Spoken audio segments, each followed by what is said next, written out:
তোমরা যারা ভিডিওটা দেখছো গোটাটা সম্পূর্ণ দেখো, আশা করি ভালো লাগবে। চন্দন যাত্রার দিন বাড়িতে কিভাবে সহজ পদ্ধতিতে গোপাল সোনার পুজো করা যায় আমি সেটাই তোমাদের দেখাচ্ছি। তোমরা দেখো, প্রথমেই চন্দন বেটে নেবে ভগবতী গোপাল সোনাকে চান করানোর সময়, দিয়ে চন্দন মাখিয়ে চান করাবে। তোমরা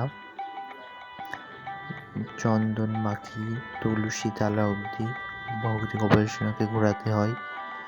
এইভাবেই চন্দন যাত্রা আমাদের বাড়িতে হয়ে থাকে। তোমরা দেখো, সেদিন একটা চেষ্টা করবে নতুন জামা পরানোর জন্য ভগবতী গোপাল সোনাকে।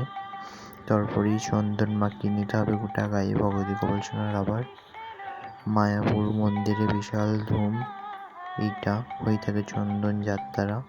বাড়িতেও কীভাবে সহজ পদ্ধতিতে করা যায় আমি সেটাই তোমাদের দেখাচ্ছি।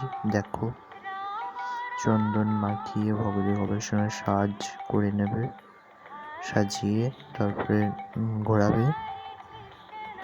আমি সাজিয়ে নিয়েছি ভগবতী গোপাল সোনাকে, আমি যেটাই বসিয়ে ঘোরাবো।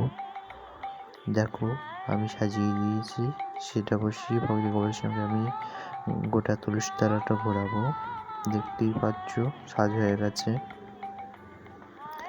তুলসী তলায় চলে এলো ভগবতী গোপাল সোনা, সেইখানে খেতে দিতে হয়। আমি দিয়ে দিয়েছি লকুনদানা ও জল। দেখতে পাচ্ছ তুলসী তলা জলদান হয়ে গেছে বৈশাখ মাস। তারপরে বাড়িতে নিয়ে গিয়ে পুজো শুরু হয়ে যাবে ভগবতী গোপাল সোনার।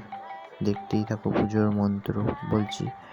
ওং ভগবতী গোপাল গোবিন্দ নমো নারায়ণ নমস্তুতে, ওং গন্ধ পুষ্পে নমো নারায়ণ নমস্তুতে। তারপরে ভগবতী গোপাল সোনাকে খেতে দিয়ে দিতে হয়। সেদিন চেষ্টা করবে দই দেওয়ার জন্য। হরে হরে হরে রাম হরে রাম রাম রাম হরে হরে হরে কৃষ্ণ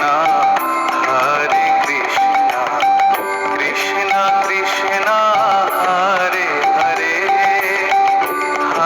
ভালো লাগলে লাইক ও শেয়ার ও কমেন্ট ও সাবস্ক্রাইব করো। দেখতে থাকো নতুন ভিডিও আমার চ্যানেলে।